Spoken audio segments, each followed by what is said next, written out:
Computer programming, we discussed Python data type, variables, operators, and basics of operations. We discussed Boolean values, we discussed conditional executions. Today we will be discussing more about loops, lists, list processing, logical, bitwise operator, and everything.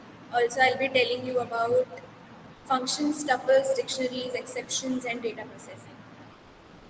Also, we will be discussing about NumPy if the time permits. So yes, let me switch off my video and start sharing the screen.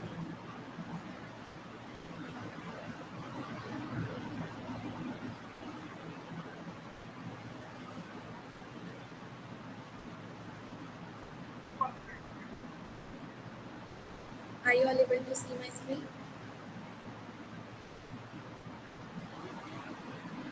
Yeah. It is it's-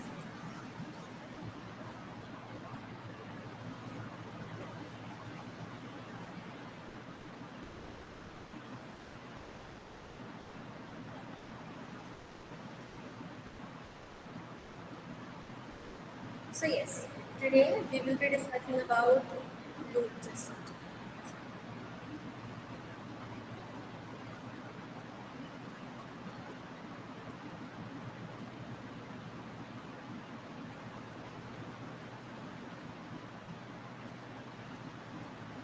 Today we'll be discussing loops very firstly. Let's start with that. Okay. So, do you agree with the statement that while there is something to do, you should do it? Note that this record also declares that if there is nothing to do, nothing at all will happen, right?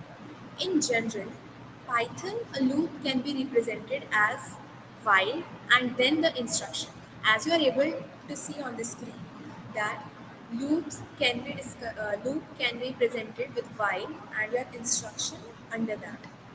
Okay, so let's discuss looping the code with while very first. If you notice some similarities to the if instruction, that's quite alright. Indeed, the syntactic difference is only one. You use the word while instead of the word if, right? You are able to see here, like we discussed yesterday, we were using if each and everywhere. Today, here, while is just used instead of if, but the semantic difference is more important. When the condition is met, when the condition is met, if performs its statements only once, while repeats the execution as long as the condition evaluates to true. Note that all the rules regarding indentation are applicable here too. Like I'll show you. As you're able to see on the screen, that while, then the conditional expression, and uh, you'll appoint the instruction one, instruction two, instruction three, and so on. It is now important to remember that if you want to execute,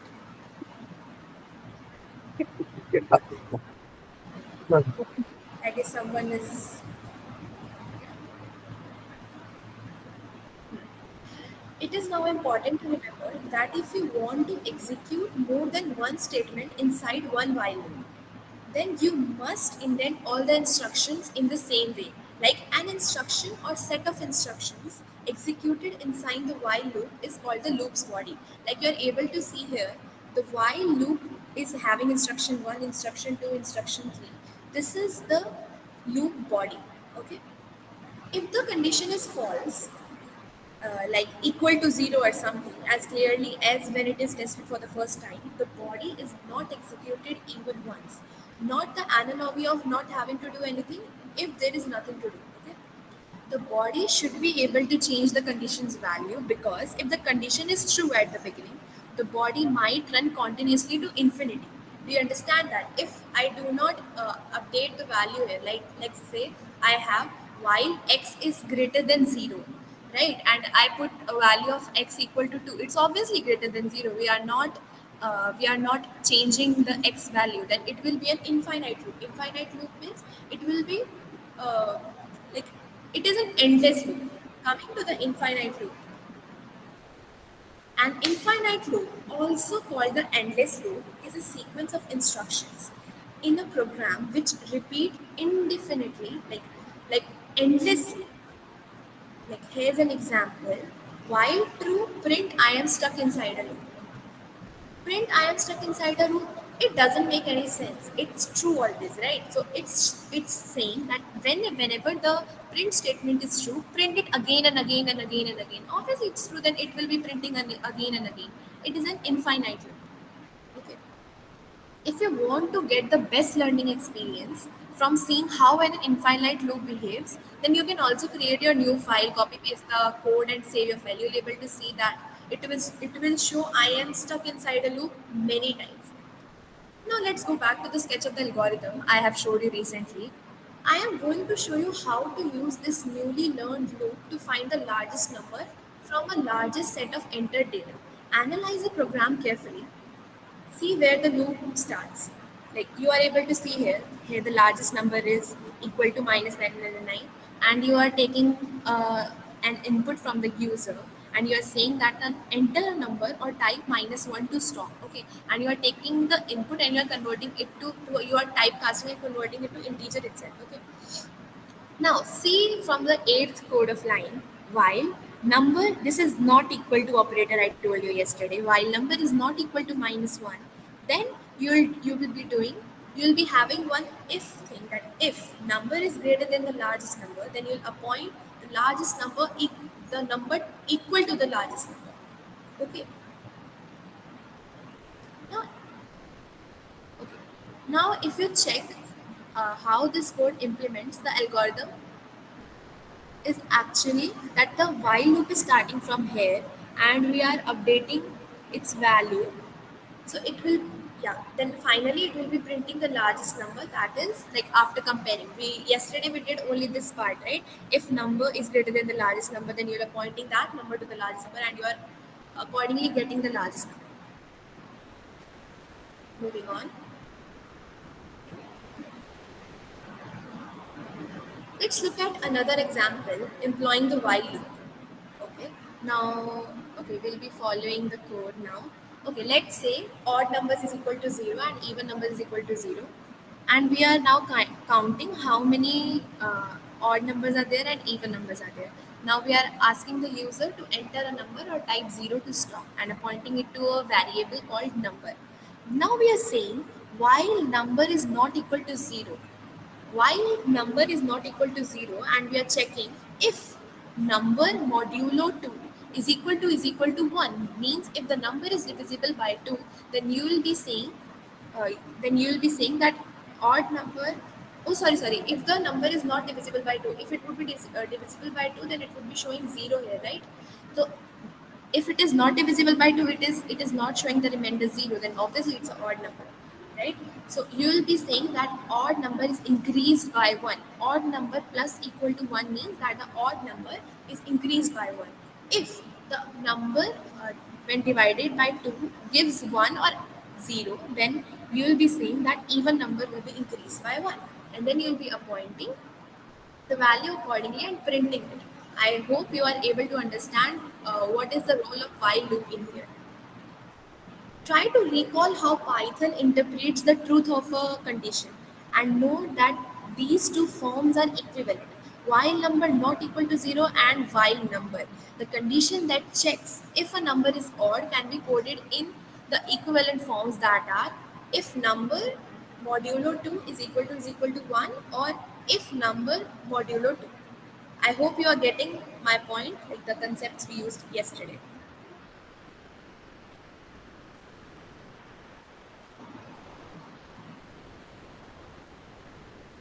Okay, now I'll be using a counter variable here. Look at the code. Look at the code. This code is intended to print the string inside the loop and the value stored in the counter variable during a given loop exactly 5 times. Once the condition has not been met, the counter variable has reached 0, the loop is exited, and the message outside the loop, the message that is outside the loop as well as the value stored in the counter is printed. But there's one thing that can be written more compactly, the condition of the while loop. How it is how it is being done? Like this. It is, don't you think it's more compact than previously a bit? It is more legible, right? Don't feel obliged to recode your programs in a way that is always the shortest and the most compact. Like in even in the data structures and algorithms and while giving your interviews, it is like not in all the interviews, but it is advisory to use the least amount of shortest code and most compact code possible. Readability may be a more important factor. Keep your code ready for a new program. Okay. Okay. Let's move on to looping our code with for. Another kind of loop available in Python comes from the observation that sometimes it's important to count the turns of a loop than to check the condition. Imagine that a loop's body need to be executed exactly 100 times. If you would like to use the while loop to do it, it may look like this, like I have shown here. It would look like this. It would be nice if somebody could do this boring counting for you. Is that possible? Of course it is. Like there's a special loop for these kind of tasks and it is called for loop. Actually, the for loop is designed to do more complicated tasks. It can browse large collection of data items by items. I'll show you how to do that soon, but right now I'm going to present the simpler variant of this application. Look at the second code here. There are some new elements. Let me tell you about it first. The for keyword opens the for loop. There is no condition after it. You don't have to think about conditions as they are checked internally without any intervention. Okay. Any variable after the for loop is the control variable of the loop. It counts the loop's turn and does it automatically. And in keyword introduces a syntax element describing describing the range of possible values being assigned to the control variable. The range function, this is very special function actually, is responsible for generating all the desired values of the control variable. In our example, the function will create subsequent values from the following set 0, 1, 2, up to 97, 98, 99. In this case, the range function starts its job from 0 and it finishes it one step before value of this argument. Note that the pass keyword inside the loop body, it does nothing at all. It is an empty instruction. Okay, I have put it here because the for loop syntax demands at least one instruction inside the body. By the way, if, elif, else, and while expresses the same thing, right? Okay. The next example is more modest in number of loop repetitions. Like you're able to see here. When you run it, the loop has been executed 10 times. Like it's a range functions argument. The last control variables function is 9, not 10. Make sure of that. In this case, the first argument determines the initial, that is the first value of the control variable. The last argument shows the first value of the control variable will not be assigned. Note that the range function accepts only integers as its argument and generates sequences of integers. Can you guess the output of the program? When you run the program, you'll be seeing that the first value shown is 2. Okay, and the last value shown is 7. The first value shown is 2 and the last value shown is 7 here, as I told you that the last noted value, like I have noted 8 here, but it will show 7. Okay. Okay, now we'll be moving on to the break and continue statement. So far, I have treated the body of the loop as an indivisible and inseparable sequence of instructions that are performed completely at every turn of the loop. However, as a developer, you could be faced with the following choices that are, it appears that it's unnecessary to continue the loop as a whole. You should refrain from further execution of the loop's body and go further. It appears that you need to start the next turn of the loop without completing the execution of the current turn. Python provides two special instructions for the implementation of both these tasks. Let's say, for the sake of accuracy, that their existence in the language is not necessary at all. An experienced programmer is able to code any algorithm without these instructions. Okay. Such additions which don't improve the language's expressions power but only simplify the developer's work are sometimes called syntactic candy or syntactic sugar. These two instructions are break and continue. What does break do? Break exits the loop immediately and unconditionally ends the loop's operation. The program begins to execute the nearest instruction after the loop's body starts. And continue behaves as if the program has suddenly reached the end of the body. The next turn is started and the condition expression is tested immediately. Both these words are keywords, as I told what are keywords yesterday. Now I'll show you two simple examples to illustrate how the two instructions work. Look at the code. Look at this code.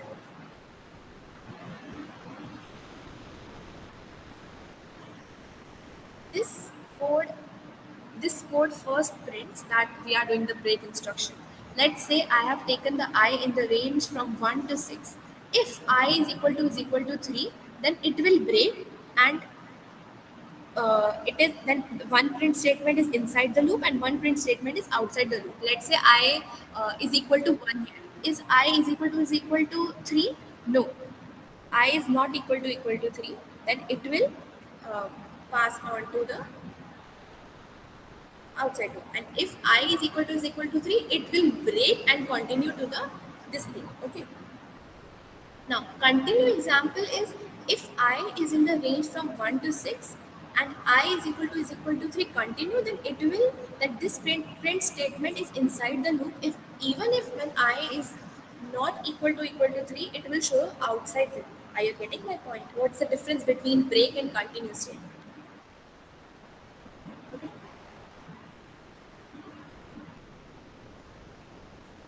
Let's come to while loop and else branch.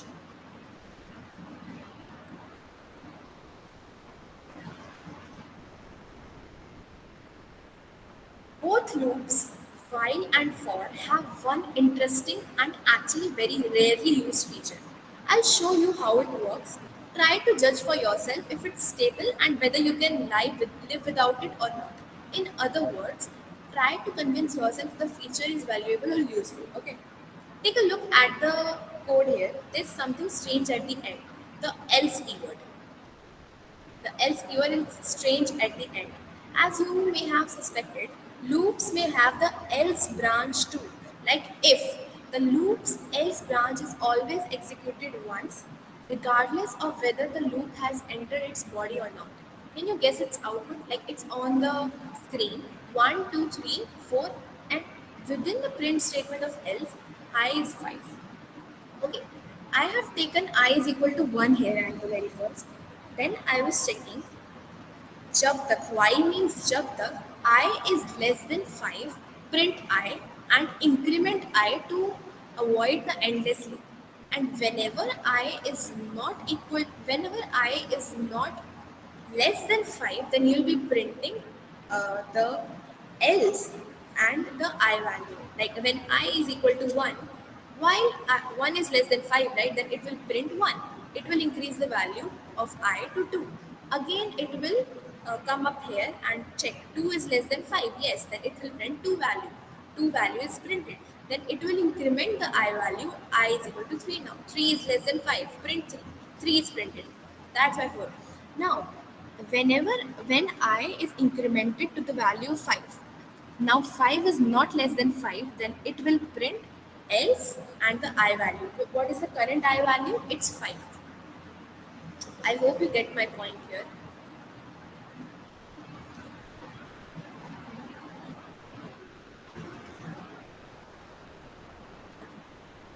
Moving on, this is the code. Can you guess the output of it? Try to think about it. It's similar to the previous one. Try to think about it and answer the following for in the chat, WhatsApp chat. Okay. Now let's come up to the computer logic. What's computer logic? One second.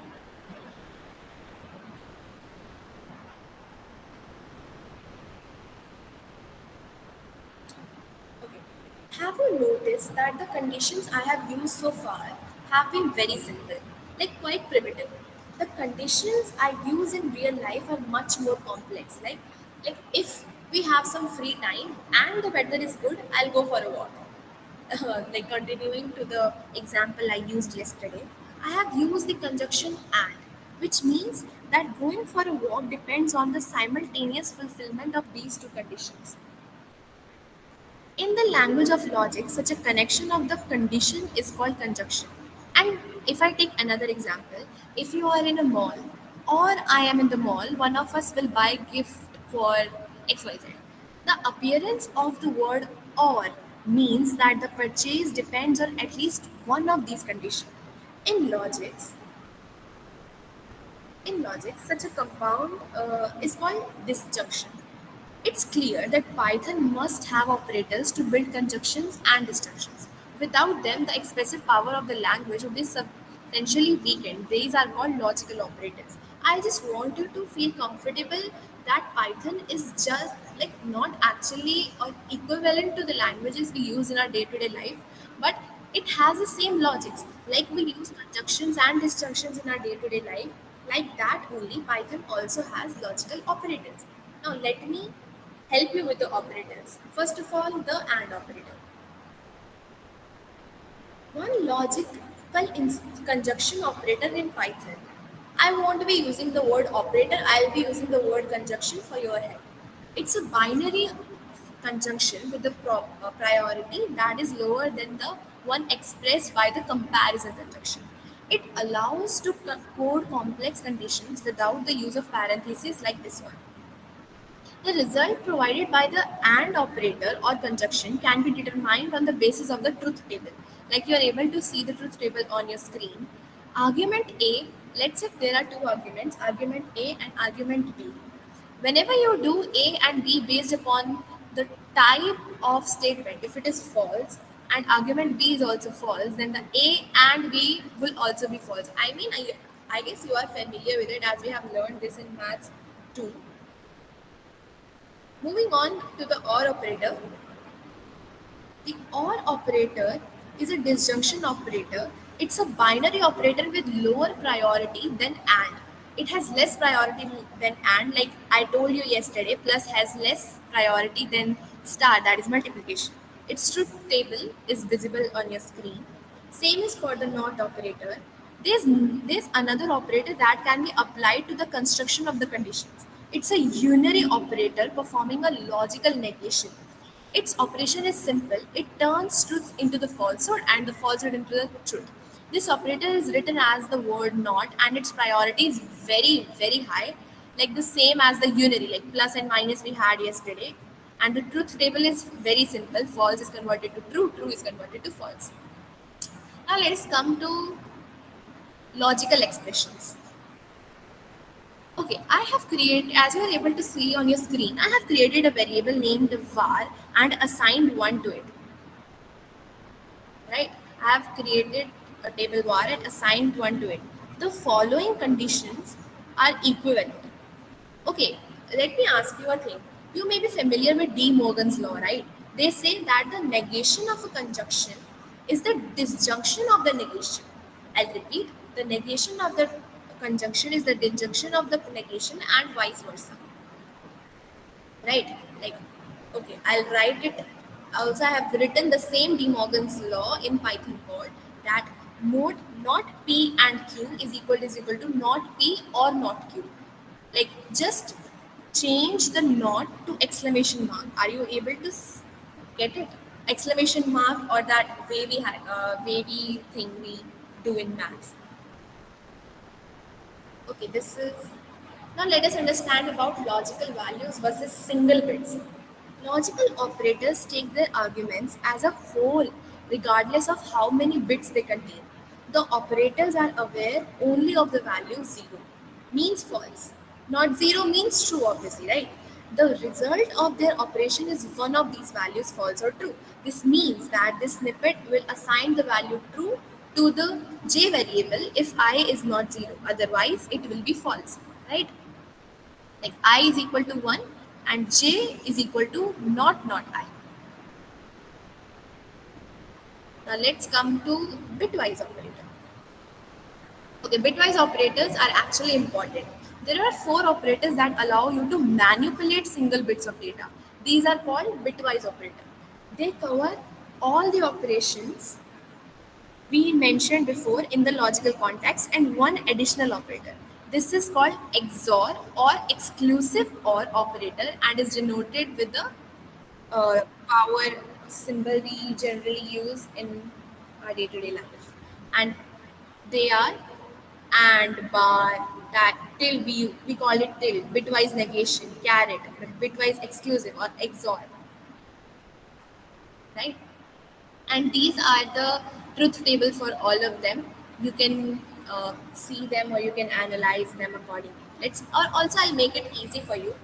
Actually, and requires exactly two ones to provide one as a result. As you can see the truth table, bar requires at least one to provide one as a result, and the caret requires exactly one to provide one as a result. Let me let me add an important remark that the argument of these operators must be integers and we must not use floats here. Okay, the difference in the operation of the logical and bit operators is important that the logical operators do not penetrate into the bit level of this argument. They are only interested in the final integer value.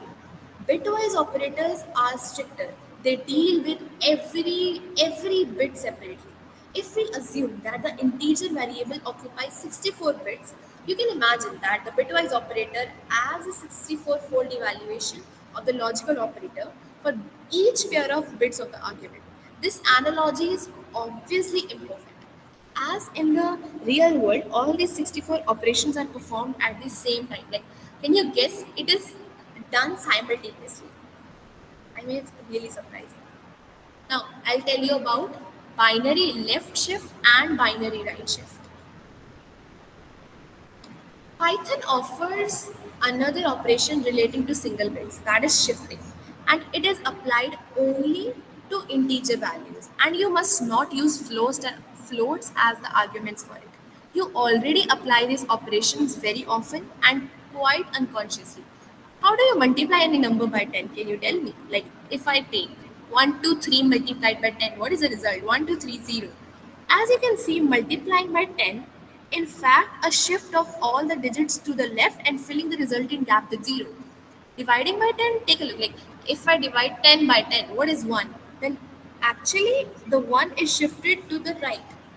Like the same kind of approach is performed by the computer, but with one difference, obviously, that as 2 is the base of the binary number, not 10, shifting a value one bit to the left thus corresponds to multiplying it by 2. If you apply some mathematics here, then you'll understand that shifting a value one bit to the left corresponds to multiplying it by 2, and shifting one value to the right is like dividing by 2. Okay. The shift operator in Python are pair of digraphs, clearly suggesting in which direction the shift will act. Right? This this shows that the shift will act in the left direction, and this shows that shift will act in the right direction. Okay. The left argument of these operators is an integer value whose bits are shifted. It's like important to note it here that the right argument determines the size of the shift. It shows that this operation is certainly not commutative. The priorities of these operations is very high. You'll see them in the updated tables for priorities. I'll show you at the end of the section. Just a second. Now, if you look at the code here, I have assigned a variable and assigned its value to 17. Whenever I do the right shift of right shift by one of the variable and assign its value to right, and left shift to the two and assign its value to the left, and when I just print the value, you will get 17, 68, and 8. Are you able to get it? What I mean by it? I hope so, yes. Note that the 17 and the right shift arrow to 1 signifies that the 17 is floor divided by 2 to the power of 1, that is 8. Shifting to the right by 1 bit is the same as integer division by 2. Now you'll be able to guess that 17 left shift 2 means that 17 is multiplied by 4, means 17 is multiplied by the 2 to the power of 2. Okay, that is 68. Shifting to the left by 2 bits is same as integer multiplication by 4. And thus, this is the priority table. This is the updated priority table. Yesterday I shared half of it because it was not necessary and you were not familiar with the terms. I guess now you are able to get all of this. Okay. Now let's come up with lists. Why do we need list? We know so much now. We are very familiar with Python. We can actually solve the problems, but why do we need list? It may happen that you have to read, store, process, and finally print dozens, hundreds, even thousands of numbers. What will you do then? Do you need to create a separate variable for each value? Will you have to spend long hours writing the statement like I have written here, variable 1 included, then variable 2, 3, 4, 5, and up to infinity? Will you do it all? If you don't think that this is a complicated task, then take a piece of paper and write a program that reads 5 numbers and print them in order for the smallest to the largest. You should find that you don't even have enough paper to complete the task. So far, you have learned how to declare variables that are able to store exactly one given value at a time, right? Like I was assigning 17 to variable, I was assigning 17 to variable 1, I was assigning 18 to variable 2. Such variables are sometimes called scalars. When if I use the mathematical term, these variables are called scalars. All the variables you have used so far are actually scalars. Like I have shown you, they all are scalars. Think Naki how convenient it would be if I declare a variable that could store more than one value. For example, 100 or 1000 or even 10,000. It will still be one and same variable. Sounds appealing, right? Perhaps, but how would it handle such a container? How would it choose just the one you need? What if you could just number them and then say, give me the value number 2, assign the value number 15, increase the value number 1000. I'll show you how to declare such multiple value variables. I'll do this with the example. I'll do this with the example I just suggested. I'll write a program that sorts a sequence of number. I won't be particularly ambitious, but see what happens.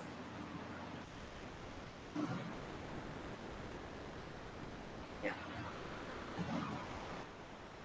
Okay, if I write numbers is equal to within the parenthesis 10, 5, 7, 2, 1.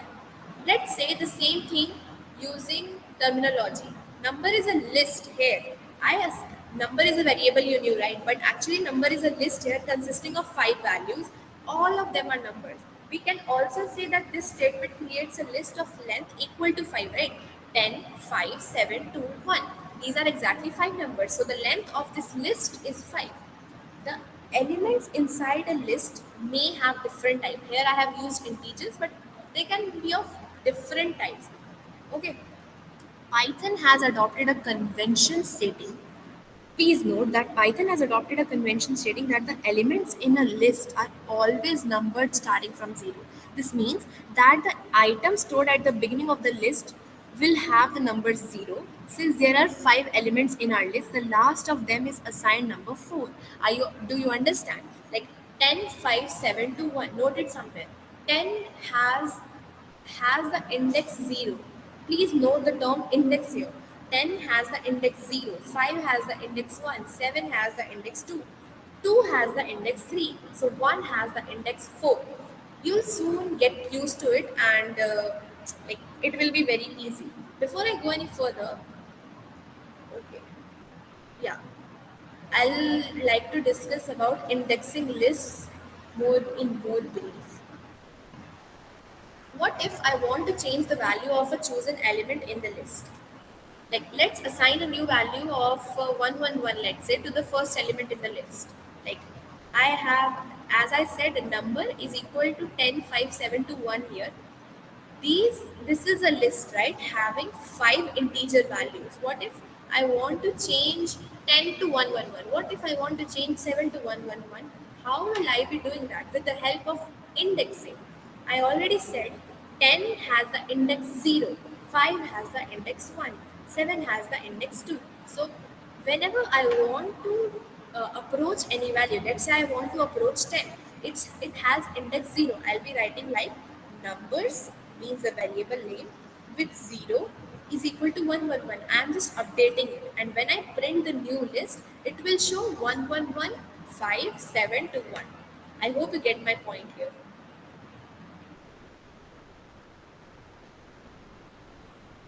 Okay, moving on. Now I want the values of the fifth element to be copied to the second element. How will I do it? Meaning, I just changed the value at index 0 to 111.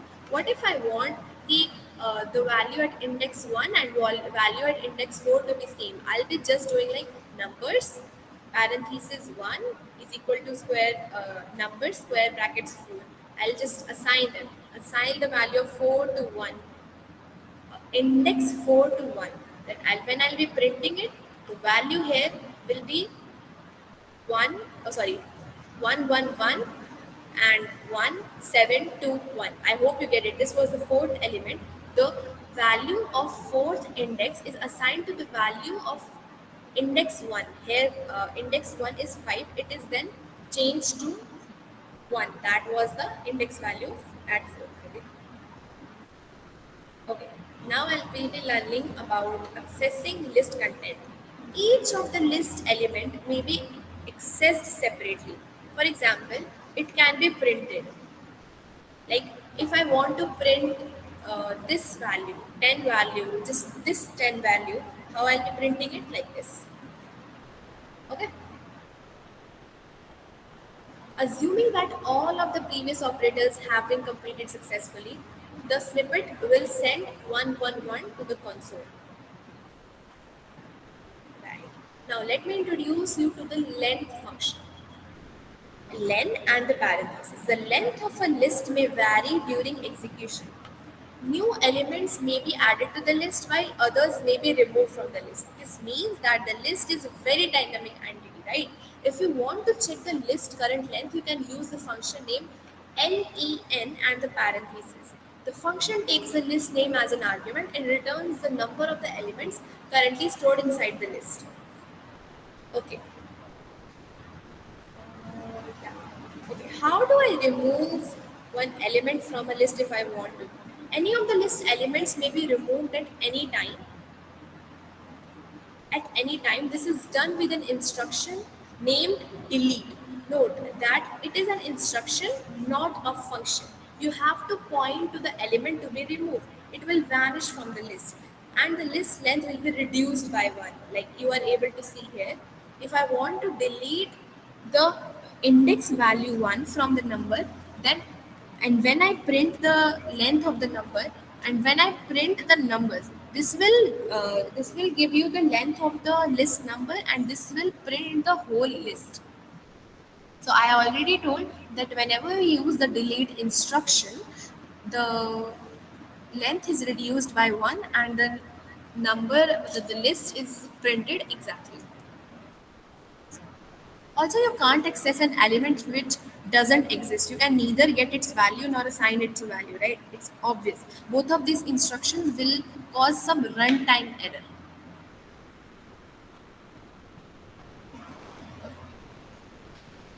Functions versus methods. Actually, a method is a specified kind of function.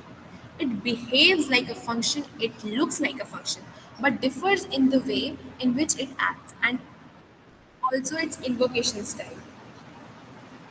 A function doesn't belong to any data, it gets the data. It may create new data and it generally produces a result. A method does all these things, but it also able to change the state of a selected entity.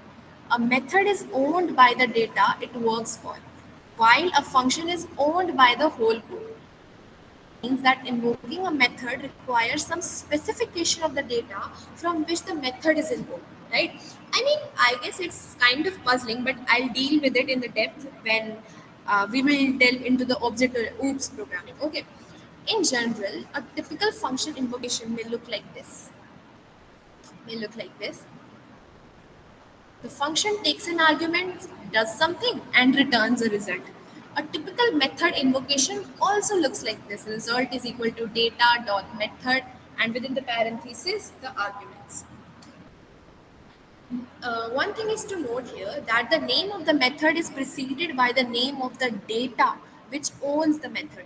Next, you add a dot and followed by the method name and a pair of parentheses enclosing the arguments. The method will behave like a function but can do something more. You know what?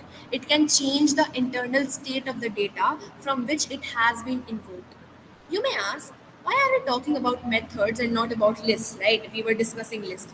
Actually, this is an essential issue right now. As I am going to show you how to add new elements into an existing list. This can be done with methods owned by all the lists but not by functions. Okay, you'll see. Okay. Now I'll tell you how to add elements to a list. As I already told you that the adding elements to the existing list can be done by method but not by functions. A new element may be glued to the end of the existing list, like by using list.append and the value you want to glue to the list. Such an operation is performed by the method called append. It takes its argument's value and puts it at the end of the list, which owns the method. The list length can then is obviously will be increased by one, right? And the insert method is a bit smarter actually. It can add a new element at any place of the list, not only at the end. Like when you do list.insert and you write the location. What is the location here? It's the index and the value you want to insert. It takes two arguments. Insert takes two arguments, one location and one value. The first shows the required location of the element. Okay, like all existing elements that occupy the location of the right of the new element. Okay, and the second one is the element to be inserted. As I'll show you, like whenever you look in this code, the number here were 11172 and 1. When I printed the length of the number, what will be the length of the number here? Length of the number will be 4. And what will be the print statement here? The print statement will automatically print the list number here. And what if I do numbers dot append 4? As I said earlier, that append will glue the value to the very end. Now the updated list is 11172 1 and 4. But if I do insert 0 comma 222 means 222 is to be glued at the index 0. Here for at first it was 111. Now the updated list will be 222 comma 111721 and 4 as I did 4 here. Okay, moving on.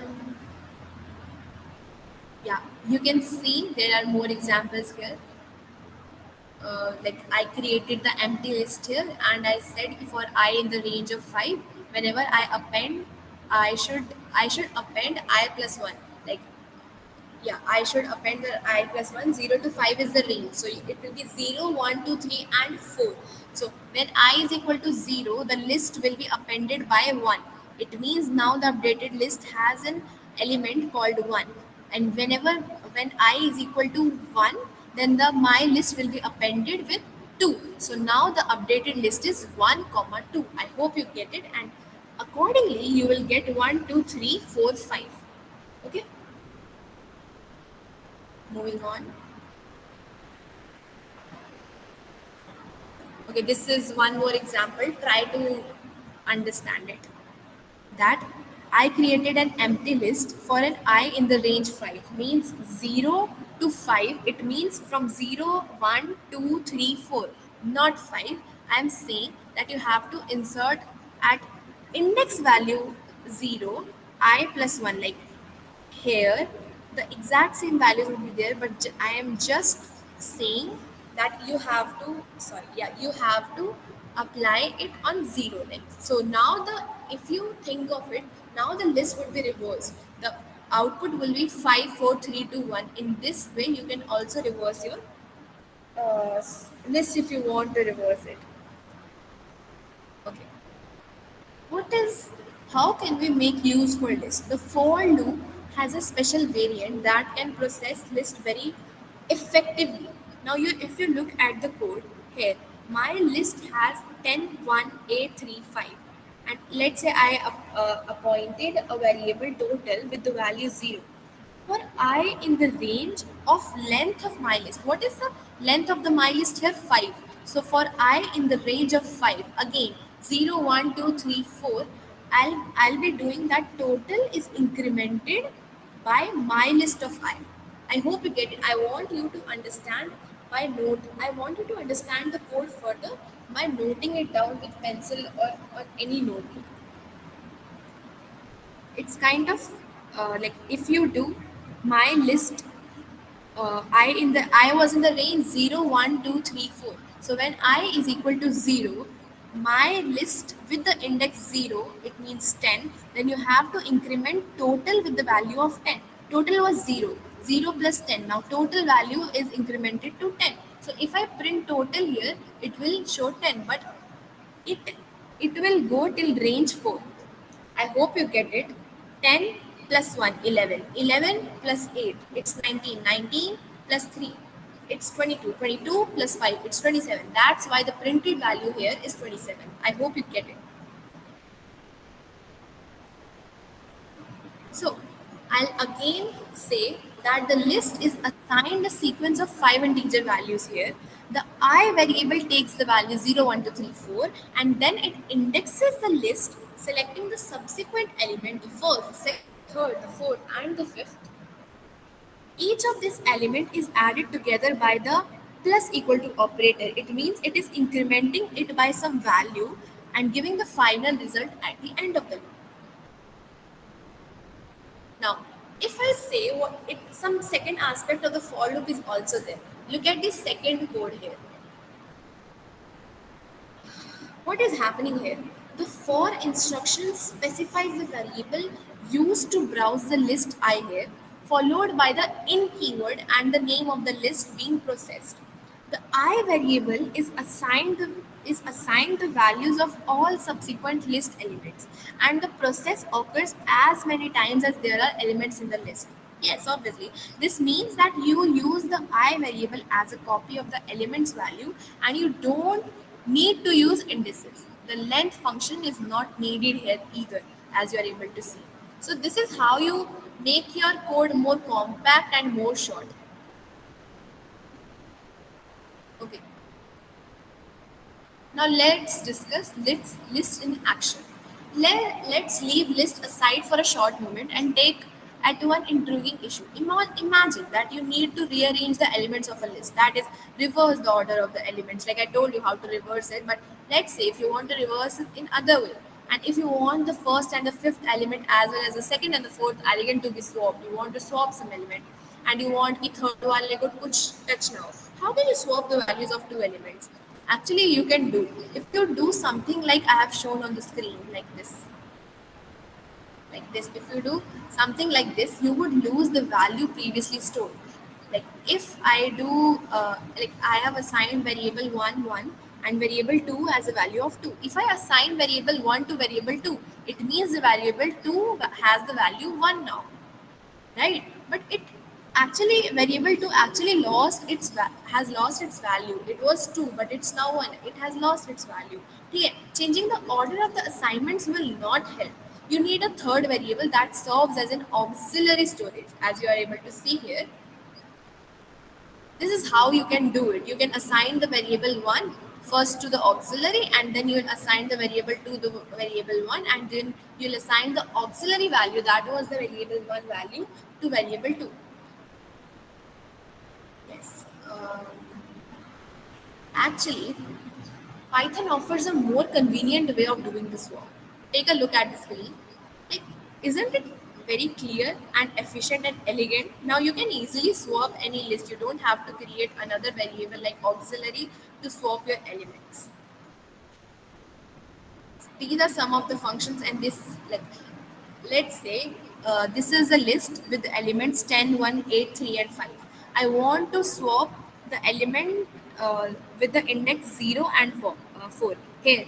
the 0 value is 10 and the index 4 value is 5. I just want to swap them. And similarly, I want to swap 1 and 3 with each other. How would I do it? I would just write my list within the square bracket 0, my list within the square brackets 4, and same here but reversed. And for 1 and 3, I'll write like this only.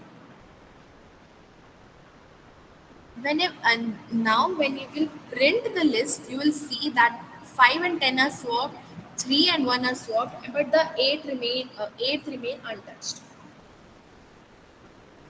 This is one more method if you want to swap. Okay, now I'll come to the most interesting topic, that is sorting. Let us start with bubble sort at first. Now you can effectively juggle the elements of the list. Like you can swap them, you can sort them. But what if I want to sort them? Many sorting algorithms have been invented so far, which differ a lot in speed as well as in complexity. I'm going to show you a very simple algorithm, easy to understand, but unfortunately, it is not too efficient either. It's used very rarely and certainly not for large and extensive lists. Let's say a list can be stored in two ways: increasing, like increasing way or decreasing way. Okay, in the following section, we'll sort the list in increasing order so that the numbers will be ordered from smallest to largest. Take a look at the list: 8, 10, 6, 2, and 4. I'll try to use the following approach. I'll take the first and the second element and compare them. If we determine that they are in wrong order or not, I want to increase it. Like I want them to be to be ordered from smallest to largest. Is 8 smaller than 10? Yes, it is smaller than 10. Then obviously it is in proper order. Now if I look at 10 and 6, 10 and 6 were not in proper order. I need to swap them. Then I'll be using the swap method for 10 and 6 here. I swap them. Now the updated list is 8, 6, 10, 2, and 4. Same I apply for 10 and 2. Is 10 less than 2? No, obviously it's not less than 2. Then I'll be swapping 10 and 2. So now 8, 6, 2, 10, and 4. I'll be seeing for 10 and 4 now. Is 10 less than 4? No, it's not less than 4. Then 8, 6, 2, 4, 10. Now you are able to see I did some sorting, but is it the final result? No, obviously it's not the final result. We'll be moving again back to 8. We'll be seeing the 8 and 6 is 8 less than 6? No. Then we'll be swapping 6 to 8. Then we'll be seeing if 8 is less than 2? No. Then 2 will be swapping with 8. Finally, after doing these much steps, you will be able to get first 2, then 4, 6, 8, and 10. But this is very, very long process, right? The essence of the algorithm is simple. Like we compared the adjacent elements by swapping some of them, we achieved our goal. But yeah, it's very hectic and it's very long. How many passes do we need to sort the entire list? We solve this issue in the following way. We introduce another variable. Now here only we are also using another variable. Its task it is to absorb if any swap has been done during the past or not. If there is no swap, then the list is already sorted and nothing more than has to be done. Okay, we create a variable called swap and we assign a value of false to it to indicate that there is no swaps. Otherwise, it will be assigned true. You should be able to read and understand the program on the screen. And when you run the program, you'll be able to see that once again.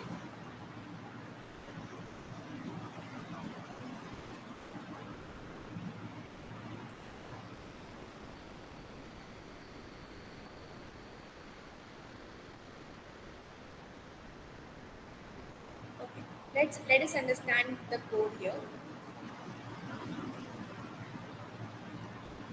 I assigned value 8, 10, 6 to 4 to a list. I introduced one variable called swapped. It's true.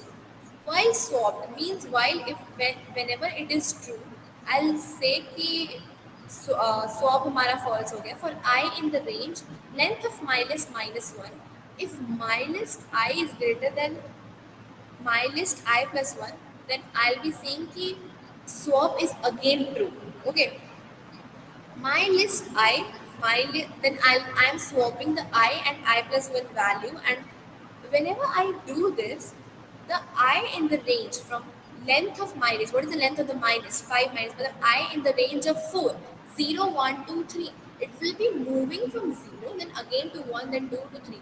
The Python actually compacted the thing we did this practically. Like we did this in a very long way, but the Python code did it in a very compact way with the help of for loop here. Okay. Now I am introducing you to another type of sorting. Python has its own sorting mechanism. No one needs to write their own sorts as there is significant number of ready-to-use tools. I've explained this sorting system to you because it's important to learn how to process a list content. It is not that important, but I want you to get the idea or get the logic how all of this is appointing. Like bubble sort can be this done in this way, but it can also be done in this way. Like Python has its own function, self established function already. Like if the my list is 8, 10, 64, and you want to sort it and you print again, then you will be getting the sorted list. But I just wanted you, but you'll understand the code and understand the logic how we are using Python, how we are using the concepts of Python here. Now let us understand the inner life of the list. What happens with the list actually?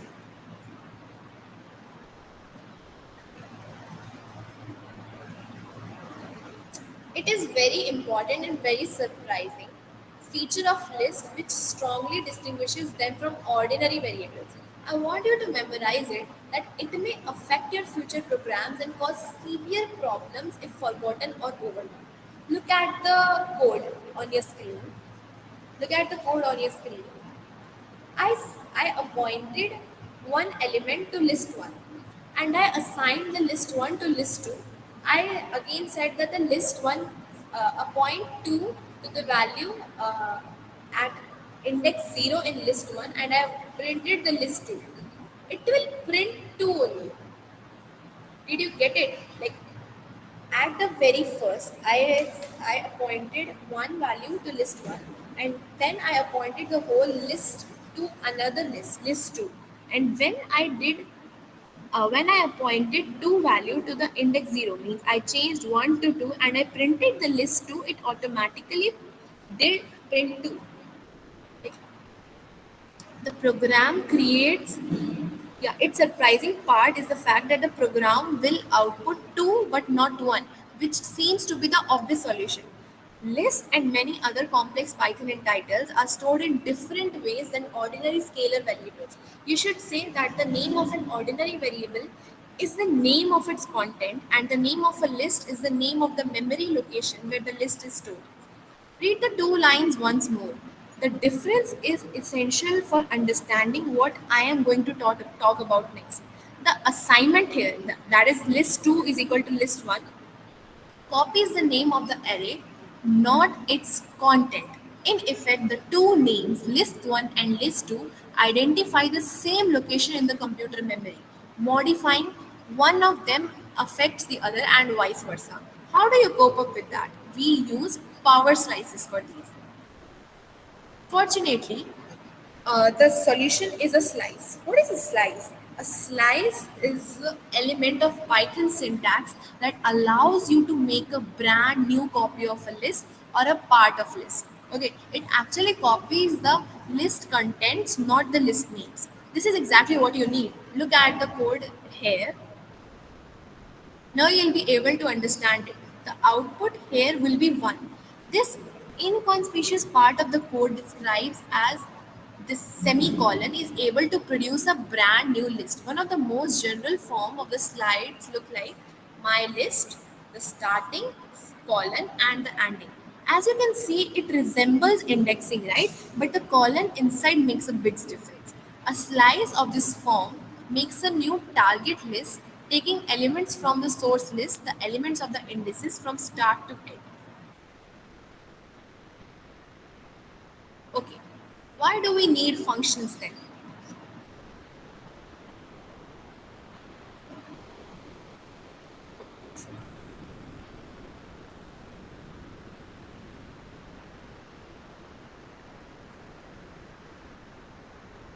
You have come across functions many times so far, but the view on their merits that I have given you has been rather one-sided. You have only invoked function by using them as tool to make life easier and to simplify time-consuming and tedious tasks, right? When you want some data to be printed on the console, you use print. When you want to read the value of the variable, you use input. And to couple with either int or float value, you have also made use of some methods which are in fact functions but declared in very specified way, right? Now you'll learn how to write and use your own functions. We'll write several functions together from the very simple to the rarer complex, which will require your focus and attention. It often happens that a particular piece of code is repeated many times in your program. It's repeated either literally or with only a few minor modifications, consisting of the use of the other variables in the same algorithm. It also happens that a programmer cannot resist simplifying their work and begins to clone such pieces of code using the clipboard and copy paste operations. It could actually end up as greatly frustrating when suddenly it turns out that there was an error in the clone code. The programmer will have a lot of drudgery to find all the pieces that need correction, and there's also high risk of corrections causing this. This considerably simplifies the work of the program because each piece of code can be encoded separately and tested separately.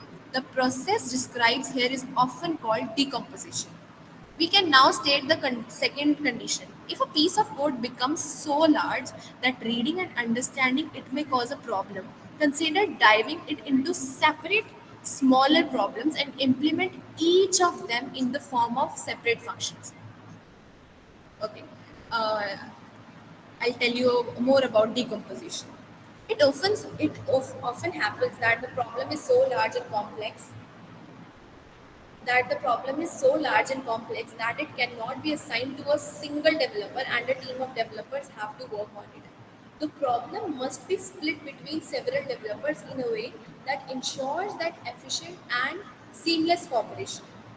It seems unconceivable that more than one programmer should write the same piece of code at the same time so that the job has to be dispersed among all the team members.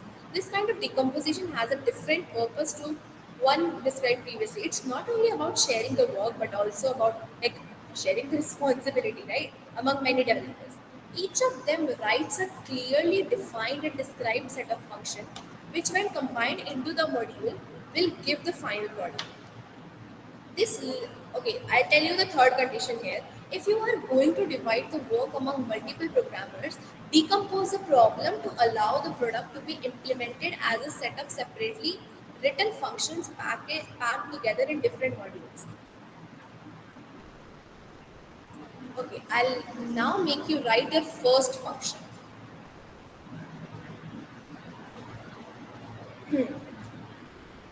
Take a look at the code here.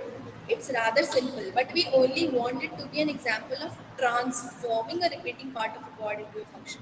The message sent to a console by the print function are always the same, of course. There is nothing really bad in such a code, but try to imagine what you would have to do if your boss asked to change the message to make it more polite. Example, to start it with the phrase please. It seems that you would have to spend some time changing all the occurrence of the messages, of course, but it wouldn't make your life easier. Is it possible to separate such a repeatable part of code, name it, and make it reusable? Of course, a code like this should work only when it's explicitly launched. Yes, actually, it's possible. This is what functions are for. You need to define it. The word define is significant here. See here, you need to define it. This is what the simplest function definition looks like. It always starts with the keyword def. It means define. Next, after the def, goes the name of the function. And after the function name, there's a place for the parenthesis and the line has to be added with a colon. The line directly after the definition, not define, begins the function body. A couple of necessarily nested instructions which will be executed every time the function is invoked. Okay, we are ready to define our prompting function. We'll name it message. Here it is. Yeah, we'll name it message and we'll be printing enter a value. And after that, we'll be printing we start here, we end here. Okay. Okay. Here we didn't use the function, our defined function at all because there was no invocation for it. When you run it, you will be seeing we start here, we end here. This means that the Python reads the function's definitions and remembers them, but it will not launch it until you invoke it. Okay. Okay. Do this, when I do whenever I introduce, now I invocated my function message here as you are able to see in the fifth line. Now the print statement will be like we start here, enter a value, and we end here. Okay, okay. This is kind of confusing, I guess. I'll tell you how the function works. Look at the picture. When you invoke a function, Python remembers the place where it happened and jumps into the invoke function. Okay, it means whenever you invoke a function, it finds कि भाई कहाँ पे invocation की है and it will jump where you have uh, invoked the function or something. Okay, the body of the function is not executed. Like it will first go to the print statement. Okay, then reaching the end of the function forces Python to return to the place directly after the invocation. Like whenever Python firstly will learn कि हाँ भाई you have defined message, but it will eventually come to print statement. We start here. It printed the we start here statement. Then it saw कि you have invoked the message. The function it learned before it is being invoked. Then it will go to here and print. It means it will print or execute the body within the function you define. And after the body is done with the execution, it will again return to the print statement after that. Okay, these are two very important catches that you must not invoke a function which is not known at the moment of the invocation. It means before defining the function, let's say you just wrote message here, and after that you define the function. It will give error. It will give name error. Means that message is not defined. Python doesn't. The execution doesn't know now what is message, and message is also not self-defined in Python. So it will show name message is not defined. Okay. Don't try to force Python to look for functions you didn't deliver at the right time. The second catch is you must not have a function and a variable of the same name.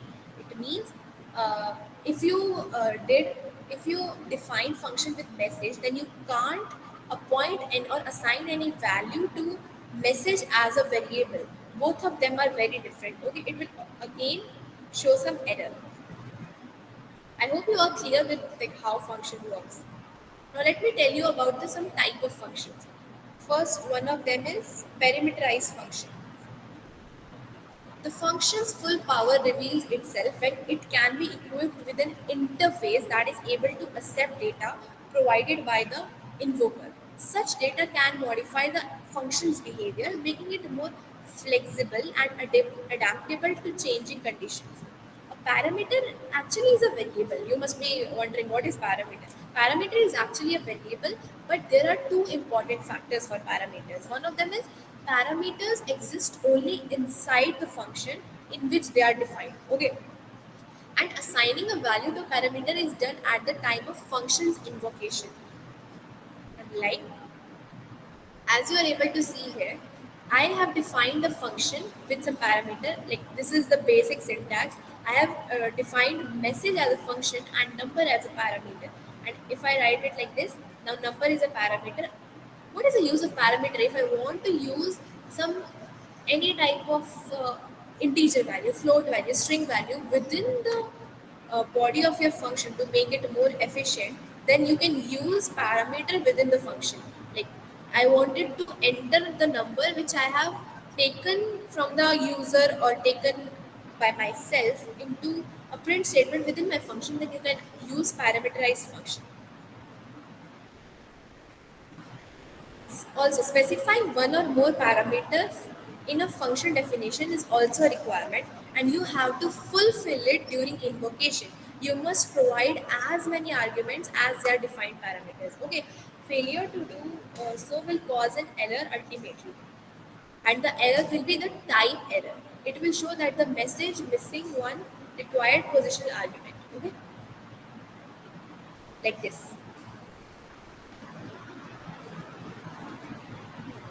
And like this shows error, but if I do this, I assigned a value 1, like message 1. Now number, the number variable is having the value 1, it will ultimately print the enter a number. Like, again I will explain you the whole process. You define your function message already, and the Python first of all learns ki, you have defined the function message and you have inserted one parameter number within it, and you are printing the statement enter a number and the parameter. Then it will move on and see that you have actually invoked the function message and you have assigned the number variable to 1. Then it will print. Now it will print, it will be invoked and it will print ki, enter a number with value 1. I hope you get it. Okay, these are more examples. You invoked your function, your choice of function message with the parameter number, and you're printing the number. And now you assigned it like number is equal to 1, 2, 3, 4. But after that, you invoked your function message with the value 1. It will actually print the value enter a number 1, but 1, 2, 3, 4. I hope you get it. The parameter x shadows any variable of the same name, but only inside the function defining the parameter. The parameter name number is completely different entity from the variable named number. I hope you get it. This means that the snippet above will produce the following output. The function can have as many parameters as you want, but the more parameters you have, the harder it is to memorize their roles and purposes. Okay, so I want you to keep it more compact and more short. Okay, let's move on to positional parameter passing. The technique which assigns ith, it means the first, second, and so on argument, function parameter is called positional parameter passing. While arguments passing in this way are named positional arguments. You have already used it, but Python can offer a lot more. Like, I'm going to tell you about it now. As you are able to see here, positional parameter passing is intuitively used by people in many social occasions. For example, it may be generally accepted that when we introduce ourselves, we mention our first names and before our last name, right? But actually, if you want to do it in the reverse order, Python also helps with it. Here, you are able to see that I have defined a function called my function with the parameters ABC, and ultimately I'm printing the value ABC here. And then I invoked my function with 1, 2, 3 value. You know the output. The output here will be 1, 2, 3, right? Now make it more practical. I have defined a function introduction with the parameters first name and last name. I'm printing ki, hello, my name is the first name and the last name. I invoked the introduction with Luke and Skywalker. I did. Then here the print statement will be, hello, my name is Luke Skywalker. Same with Jeffy and Quick, right? So this is just positional parameter passing. I hope you are understanding that. Like previously, we were passing 1 and 2 to the parameter, but now we are passing strings. And such like ultimately you can pass any value, but you just have to create it and you have to invoke it. Okay, now let's understand about keywords, argument passing. Python offers another convention for passing arguments, where the meaning of the argument is dictated by its name, but not by its position, and it is called keyword argument passing. Take a look at the code. The concept is clear that the values passed to the parameters are preceded by the target's parameter's name, followed by is equal to sign, right? The positions doesn't matter here. Each argument's value knows its destination on the basis of the names used. Okay, of course, you must not use a non-existent parameter name. Obviously, it will give you a runtime error. I guess you're able to guess at what type of error. Type error will be like introduction got an unexpected error keyword argument. That is surname. Okay. You can mix both style. We have learned about positional arguments and the keyword arguments here. Actually, you can mix both styles if you want. There is only one unbreakable rule, that is, you have to put positional arguments before keyword argument. If you think for a moment, you'll certainly guess why. To show how it works, right? I'll use the following simple three parameter function as you're able to see. Its purpose is to evaluate and present the sum of all its arguments. The function, when invoked like adding 1, 2, 3, it will give the output 6. It was, as you may expect, a pure example of position argument passing. Of course, you can replace such an invocation with a purely keyword variant. Okay, now let's go for the more details. It happens at the times that a particular parameter's value are in use more often than the others. Such arguments may have their default predefined values, taken into consideration when their corresponding arguments have been omitted. They say that the most popular English NAS name is Smith. Let's try to take this into account. The default parameters value is set using clears and pictorial syntax. You only have to extend the parameter's name with equal to sign followed by the default value. Okay, let's learn more about the return instruction now.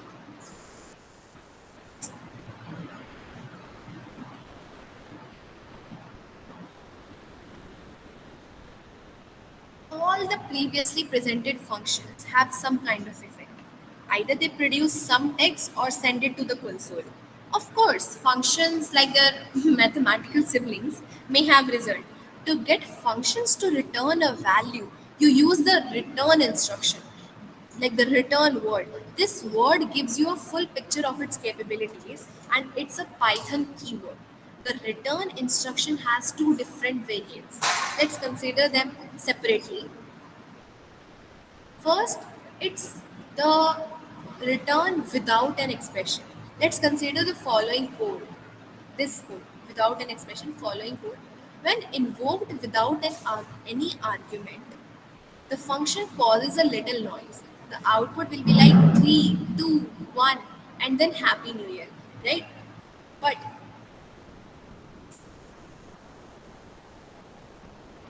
But when providing false as an argument, it will modify the function's behavior. The return instruction will cause its termination just before the wishes. Like the expected output would be like 3, 2, 1. I hope you get it. One second.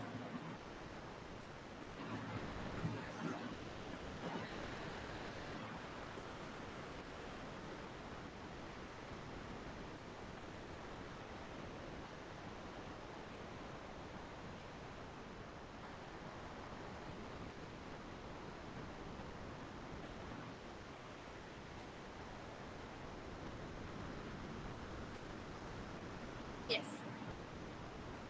The second return variant is extended with an expression. Actually, there are two consequences of using it. It causes the immediate termination of the function's execution. Moreover, the function will evaluate the expression's value and will return as the function's result. Yes, we already know this example isn't really very sophisticated. This example is actually not really sophisticated. The snippet writes the following text to the console. Okay, let's investigate for a while. Analyze the figure I have shown here. The return instruction enriched with the expression transports the expression's value to the place where the function has been invoked. The result may be freely used here, example, to be assigned to a variable. It may also be completely ignored and lost without a trace. Note, we are not being too polite here. The function returns the value and we ignore it. The program produces the output. Also, You must not forget that you are always allowed to ignore the function's result and be satisfied with the function's effect. If a function is intended to return a useful result, it must contain the second variant to the return instruction. Okay.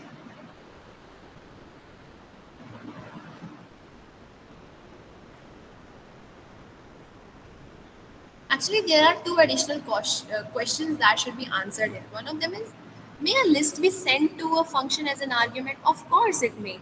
Any entity recognizable by Python can play the role of a function argument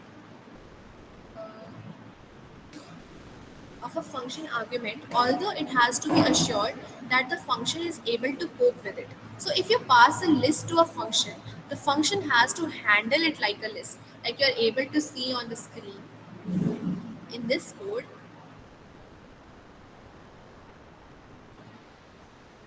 uh, we defined our function list sum, and we did first as a variable, and we assigned s is equal to 0. Within the function, we said for element in the list, s is incremented with the element and we are returning s. And when invoked like a print list sum 543 will return 12 as a result, obviously, right? Like 5 plus 4, 9 plus 3 is 12. But you should expect problems if you invoke like print list sum 5. Python responses will not respond correctly. It will show a runtime error and it will say the int object is not iterable. This is caused by the fact that a single integer value must not be iterated through by default. The second question I should ask, may a list be a function result? Yes, of course. An entity recognizable by Python can be a function result. I hope you are clear with it.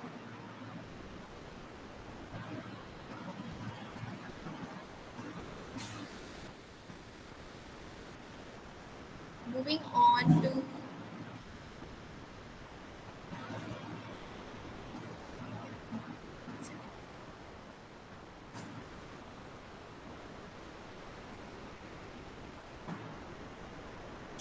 moving on to scopes. Okay, let me start with the statement that the scope of a function is the part of a code where the name is properly recognizable. For example, the scope of a function's parameter is the function itself. The parameter is inaccessible outside the function. Let's check it. Look at the code here. Look at the code here. We are defining a function scope test, and within the function I'm saying that x is equal to 1 to 3, and then I'm invoking it and printing the x value. What will be the output? The output will be a error message. It is saying that x is not defined. I mean, this is to be expected. I'm going to conduct some experiments to show you how Python constructs scopes and how you can use for your own benefit. Let's start checking whether or not a variable created outside any function is visible inside the function. Actually, a variable existing outside a function has scope inside the function body. This rule has a very important exception. What is it? That the variable created inside the function is not, when it is not same as the function that defined outside it. It seems that there are two variables of the same name. Moreover, the function's variable shadows the variable coming to the outside world. We can make the previous rule more precise, that the variable existing outside the function has a scope inside the function's body, excluding those which define a variable of the same name. It also means that a scope of a variable existing outside a function is supported only when its value, assigning a value, forces the creation of the function's own variable. Make sure you understand this well and carry out your own experiments. Yeah. Okay. Hopefully, you should know now you have arrived at the following question. Does this mean that a function is not able to modify a variable defined outside it? This would create a lot of discomfort, right? Actually, the answer is no. There's a special Python method which can extend a variable scope in a way in a way which includes the function's body, even if you want not only to read the value but also to modify them. Such an effect is caused by a keyword named global. Using this keyword inside a function with the name of a variable forces Python to refrain from creating a new variable inside the function. The one accessible from outside will be used instead. In other words, this name becomes global. It has global scope, and it doesn't matter whether it is subject or of reading or assign. Okay. Now I want you to know how the function interacts with its argument. Yeah. How the function interacts with its argument. The code in the on the screen should teach you something. As you can see, the function changes the value of its parameters. Does it change? Does the change affect the argument? As you are able to see the code here, it is defining function with the print value, incrementing n value, and again printing the value with the same n parameter.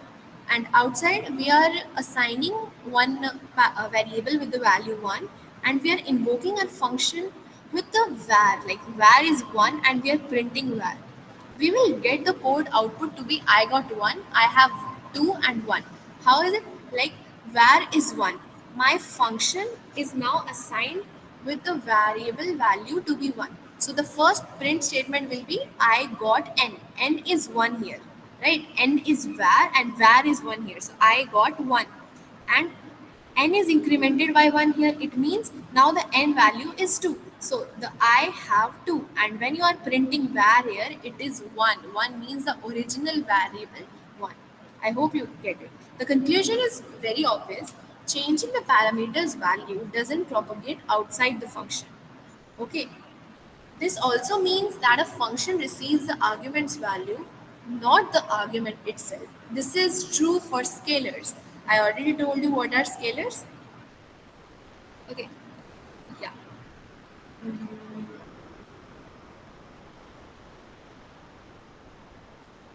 As you look on this code, we have defined function with a list as an parameter.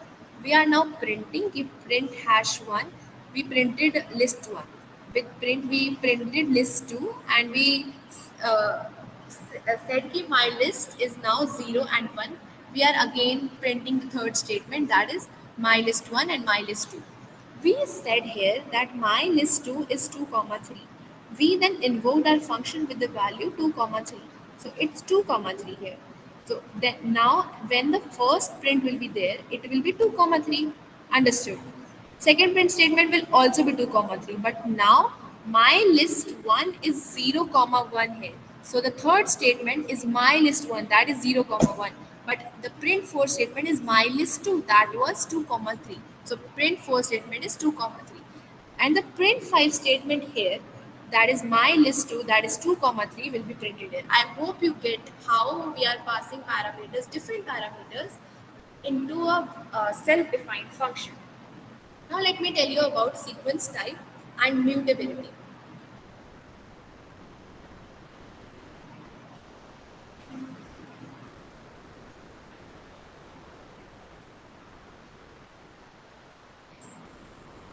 Okay, now I'm going up.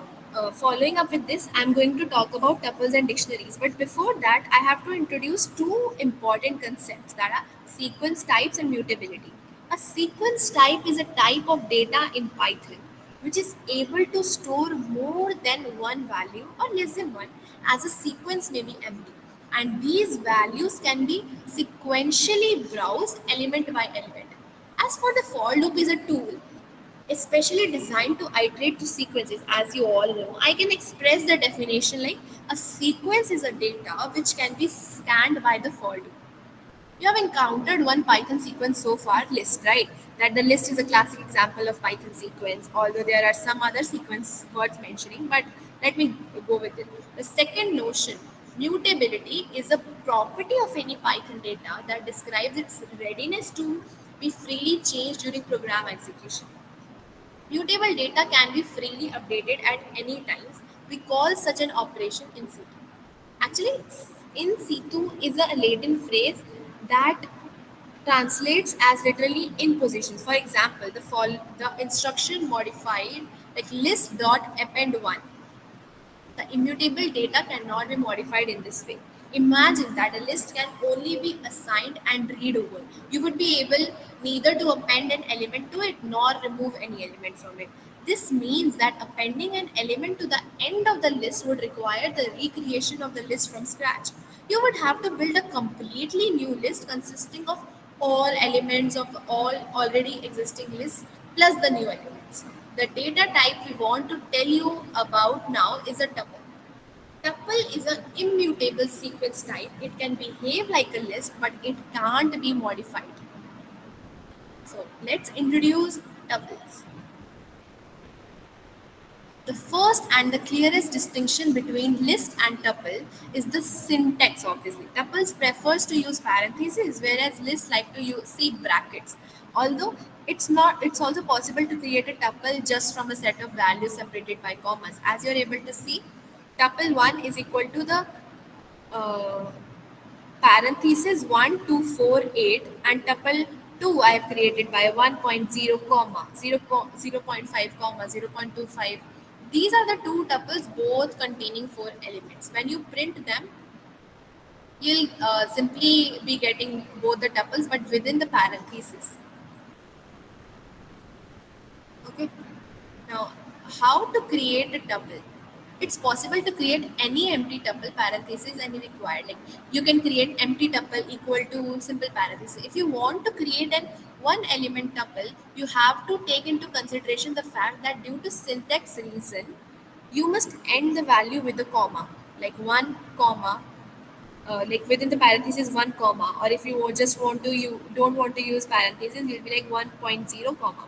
Removing the comma won't spoil the program in any syntactical sense, but you will instead get two single variable, not tuples. Okay. Now we'll know how to use a tuple. If you want to get the element of a tuple in order to read them over, you can use the same conventions to which you are accustomed while using this. Take a look at the code. Take a look at this code. The program produces the output like it's visible there. I created a tuple with the values 1, 10, 100 and 1000. I printed my tuple with zero indexing. What's the zero and 0, 1, 2, 3? Right? 0, 1 second. 0, 1, 2, 3. So my tuple 0 is 1. It has printed 1. My tuple minus 1 is like 0, 1, 2, 3. If you do back indexing, it will be like minus 1, minus 2, minus 3, minus 4. So my tuple minus 1 is 1000. Okay, if you want my tuple and 1, it means from the index 1, you want to take it further. Like from index 1, 10, 100,000. This is what it has printed. And if you want to print from minus 2 to further, means 1, 10. But take a note that when you do this value is not included. Okay, and for element in any tuple, print element, then it will print all the elements. I hope you are clear how you use indexing. Like this made indexing more clear how to print it. How will you print elements separately in any tuple? Okay. Yeah. Also in tuple, you can't append or you can't delete.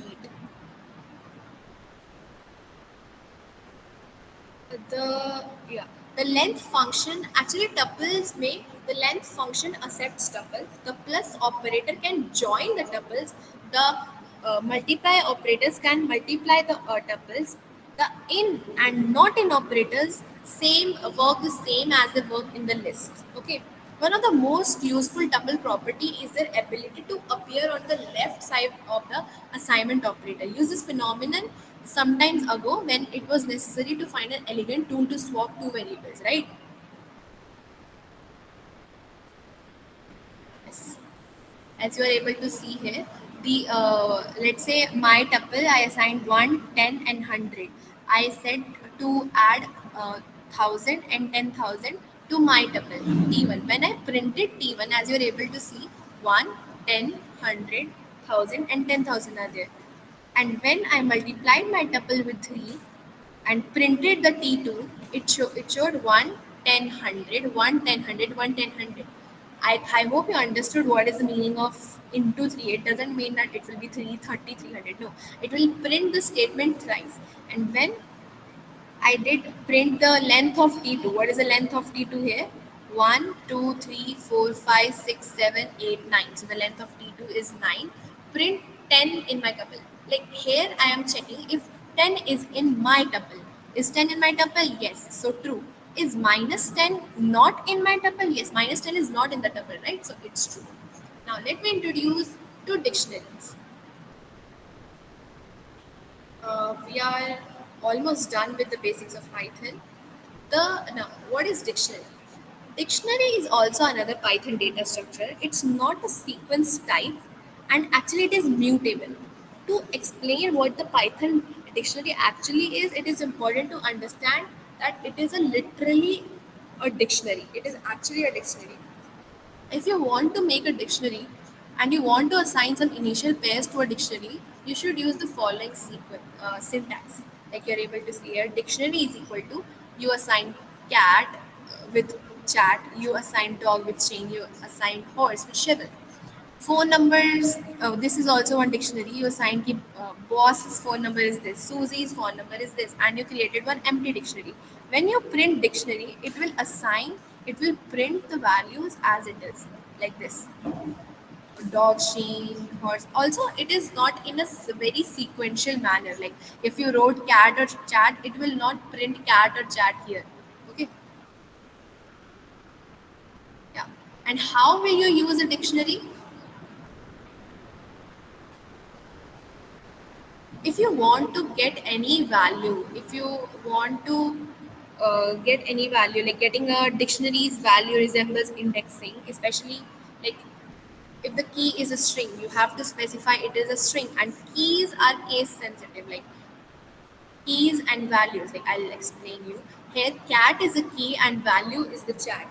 Here you have created dictionary with cat as a key, dog as a key, and horse as a key with the values chat, Shane, and Shivan.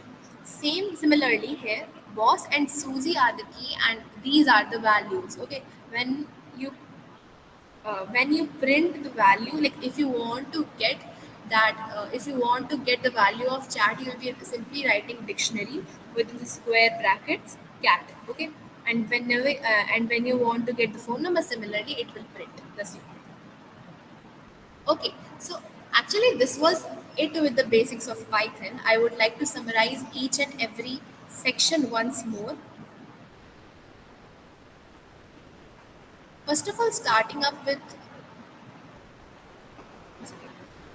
Yeah, starting up with the very basic, the Hello World program we wrote, I want to summarize that the print function is a built-in function. It prints outputs a specified message to the screen console window.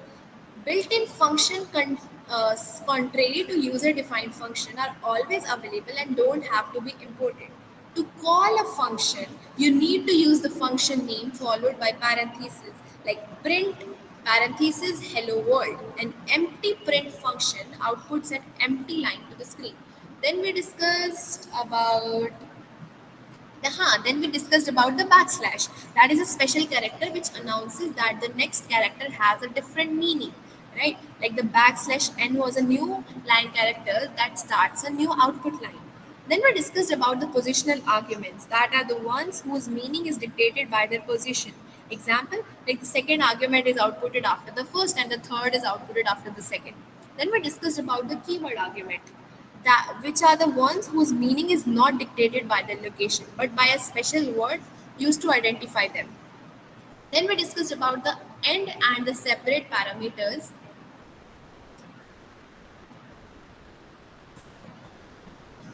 Yeah. Then we discussed about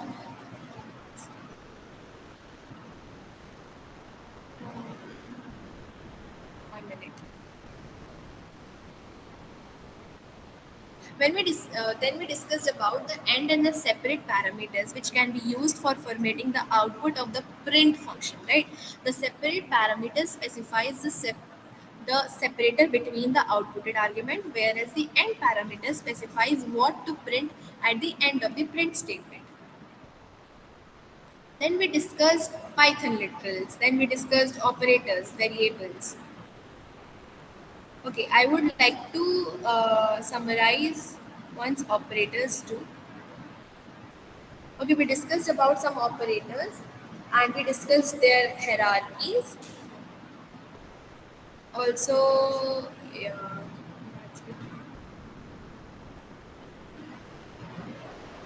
we did comparison operators, we did condition and conditional executions. So yeah, that was it about the basics of the Python. I hope you all get it. And if you have any queries, you can ask them in the chat box.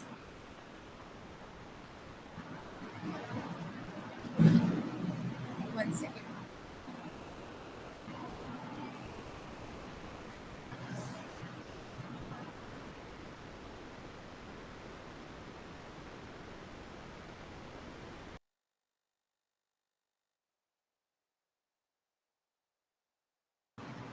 Do you have any queries or should I just move on with NumPy? Actually, NumPy is really very easy.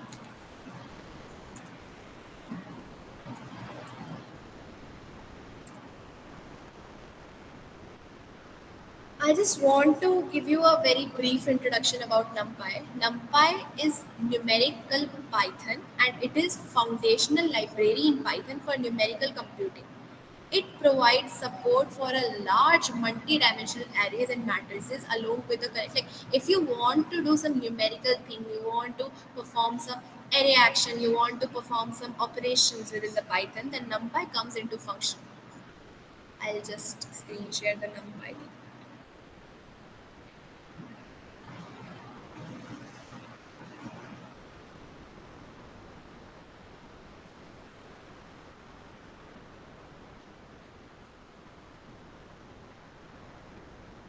NumPy is actually really very easy. It will be over.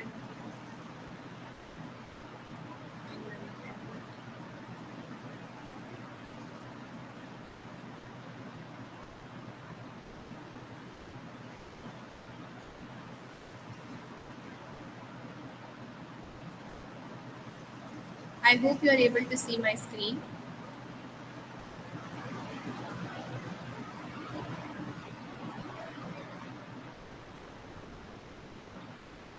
So, what is actually NumPy? I already said that NumPy is a Python library basically used for numerical and function arrays. So, num in NumPy stands for numerical and Py stands for Python. Thus, NumPy is a numerical Python. NumPy aims to provide an array object that is up to 50x faster than the traditional Python list. Like if you are operating with like list is equal to 0, 1, 2, 3, 4, and you want to perform some functions into it, then you can easily use NumPy for it, and it is much faster and more function with speed and different values. So yeah, if you want to install or import NumPy, it's really very easy. You can directly into your Jupyter notebook. You can directly, or in your control panel, you can type user slash your name and pip install NumPy, or you can just import it directly like import NumPy, and you'll be able to make array out of it. Like arr is the variable here, and you're like numpy dot array 1 2 3 4 5, and when you print array, it will print that accordingly. Also, you can use as. As is like alias. Like you are now you'll be using. You'll not be writing numpy as a whole numpy. You are just assigning it with the variable np. So here instead of numpy, you'll be writing np. So arr is a variable is equal to np dot array 1 2 3 4 5. It works the same. So as you are much familiar now, how will you create array? After importing, you will arr is equal to np dot array. This is how you created the array and you printed it. After that, this type array will type arr will show what type of array you are have. Like here, I haven't. I have put integers here 1 2 3 4 5. So the type here is integers. same is with this. Yeah. Okay. Now introducing you to different type of dimensional arrays like 1D, 2D, 3D. This was 1D array. 1, 2, 3, 4, 5 is a 1D array. If I want to create a 2D array, I'll be writing ARR as my array name is equal to np dot array 1, 2, 3 and 4, 5, 6. When you print it, it will be like 1, 2, 3 and 4, 5, 6. And if you want to create more arrays, like 1, 2, 3, 4, 5 is the 1D array, 1, 2, 3, 4, 5, 6 it's the 2D array, 1, 2, 3, 4, 5, 6, 1, 2, 3, 4, 5, it's the uh, kind of 3D array. It is moving both in the directions if you are able to understand. Like here, I have attached the screenshots. When you import numpy as np and use it further, n1 is equal to np dot array 10, 20, 30, 40, and you print the n1, you'll see it will give the output array 10, 20, 30, 40. And if you do for the two dimensional, like n2 is a new variable I have assigned np dot array 10, 20, 30, 40, 40, 30, then and you print it out and you print want to print it out, it will be like this 2D array. I hope you get it.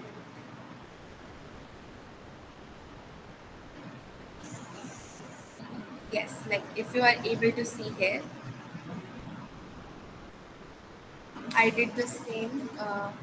I assigned N1 with an NP. I just want you to know that NumPy is literally very easy. It helps in functioning of, like, it helps in understanding arrays more and to create or help with more numerical thing in Python. If you want to operate with a large data set, then the NumPy will come into function. Okay, now interesting fact is if you want to print an array with only zeros, you can do it as follows. Like np, we were doing np dot array here, right? Here n1 is equal to np dot zeros 1 comma 2. Then it will show it like this. And if you are doing np dot zeros 5 comma 5, it means that you are creating 5 cross 5 matrix or array of zeros here. It was just an interesting fact to get.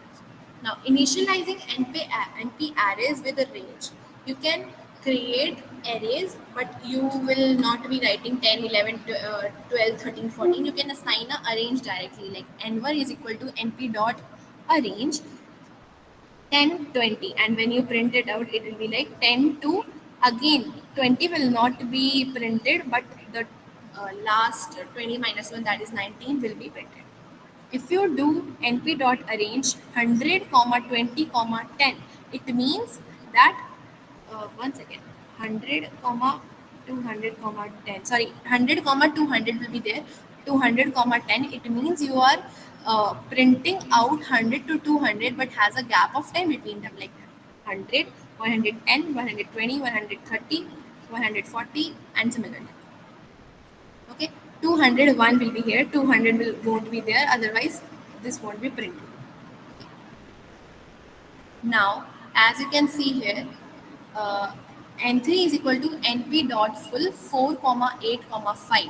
Like you are creating a matrix of 4 comma 8 and it has value 5. I hope you understand the main important difference with these arrays and these arrays, right? And if you are creating np dot a range 100 to 210, there is a vast difference between them. Are you noticing the brackets here and brackets here? What if I include one bracket here and one bracket here? It means you are creating an array of 100 cross 200 where the value is 10. Okay. Okay, now some operations of NumPy here. You can initialize NumPy with random variables. Like if you write np dot random, that rand int, then it will be like 50, and putting in the values 50, 100, and 10. Then it will show like this. And if you want to check the shape of an array, and you do go with like np dot array and you create a two-dimensional array assigning a value n6, it will print out like this. And if you do the n6, like if you want, if you are given a matrix and you want its shape, you want, it means it, you are given its dimensions. Like here 2 comma 3 is the dimension, and if you do n6 dot shape, you'll getting the dimension. Shape is nothing but dimensions here. with like more examples are here. Yeah, you were getting shape from the array. You can also get shape from the matrix. Like you printed n6 here and you got the shape here. Mentioning shape of the n6, you can also print n6 once again. Okay, like here it was 2 comma 3, but what if I do 3 comma 2? Then the value of 33 comma 2 means value of 30 will be shifted here, 40 here, 50 here, and 60 here. It will ultimately be converted to 3 comma 3. Now, I'll be showing how you can join arrays within NumPy.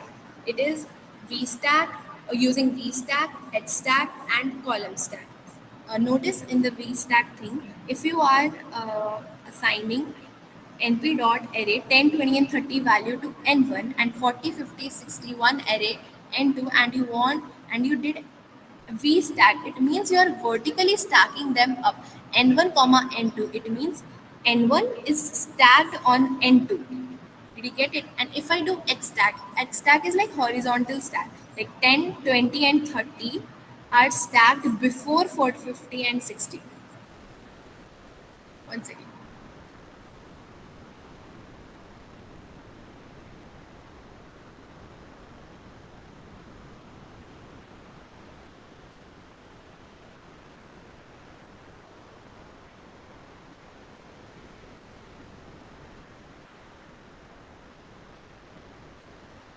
And when you move with column stack, it will like yeah, whenever you add like 10, 20, 30 is n1 and 40, 50, 60 is n2, and you do column stack, it will like it is kind of vertical now. It will move it to like this: 10, 40, 20 will be here, 50 will be here, 30 will be here, 60 will be here.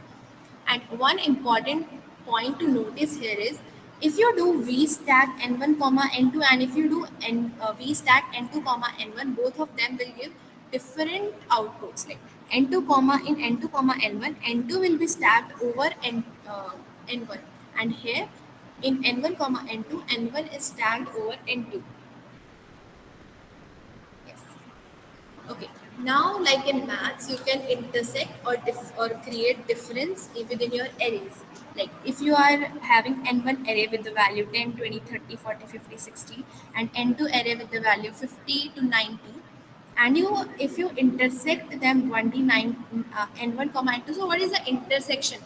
Intersection is what is the common in between two. 50 and 60 are common, so it will give 50 and 60. It will create a sub array with the value 50 and 60. And if I do set difference, it means set difference of n1 comma n2 means the common here is 50 and 60, and when you will subtract 50 and 60 from the array, the rest rest from n1 is 10, 20, 30, 40. If I do n2 comma n1, n2 comma n1 has 50 and 60, then 50 and 60 will be deleted, and the sub array will be 70, 80, and 90.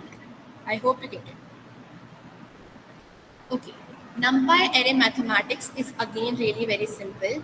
If you have two arrays n1 and n2, and you create and you do np dot sum of n1 comma n2, then you will be having the sum of total 10 plus 20, 30, 30 plus 30, 60 plus 40, 100. And if you do np dot sum n1 comma n2 with axis 0, it means that like axis 0 means you are creating you are calculating sum of like sum vertically. 10 plus 30 is 40, 20 plus 40 is 60. With the axis 0, you are calculating the sum. So the basic addition, if you have array 10, 20, and 30 n1, and you are incrementing it with one value and then printing it, then obviously the array will be 11, 21, and 30. If you are subtracting it, again it will be 10 minus 1 is 9, 20 minus 1 is 19, 30 minus 1 is 29. Multiplication is same, division is also same. But note, in division, 10 by 2 is given, then the result will be in float value, as I told you earlier. It's simple.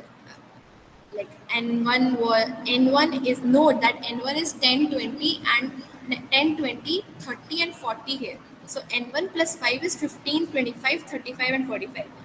n1 minus 5, please note that I am not assigning this to N1. N1 my originally is 10, 20, 30, and 40.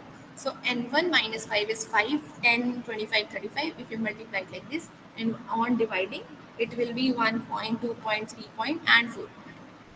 Okay, within NumPy you can create mean, median, and standard deviation of your array, and like this was whole NumPy. NumPy is basically used when you want to function more with arrays and you want to like do broadcasting. Actually, broadcasting is very powerful feature of NumPy, which allows for arithmetic operations between arrays of different shapes, automatically aligning dimensions to perform calculations efficiently.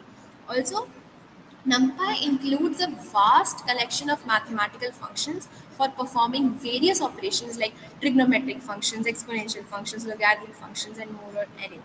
Also, NumPy provides functions for reshaping, as showed you, as indexing, right? Splitting the arrays, adding the arrays, differently if you want to. Uh, One second.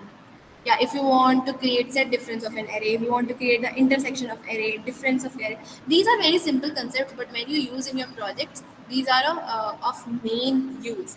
Also, the generator function, when we used, it is very uh, robust module for generating arrays for random numbers following different probability distributions. I hope you are clear with NumPy also, and with the basics of Python. We are done with the basics of Python. Today I'll be sharing the web material of basics of Python 2 and the questions related to NumPy also.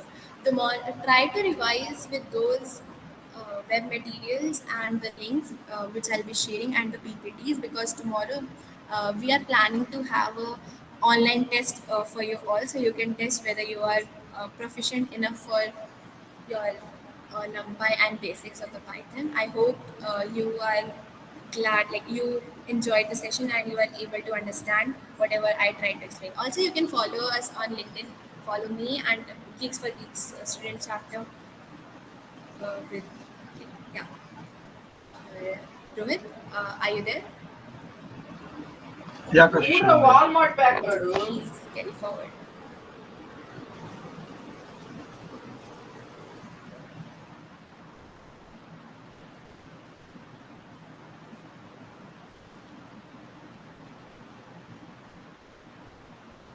Would you like to say something, Rohit?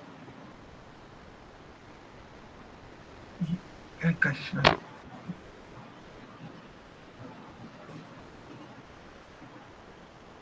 Okay, okay. So that was with the day two session, guys.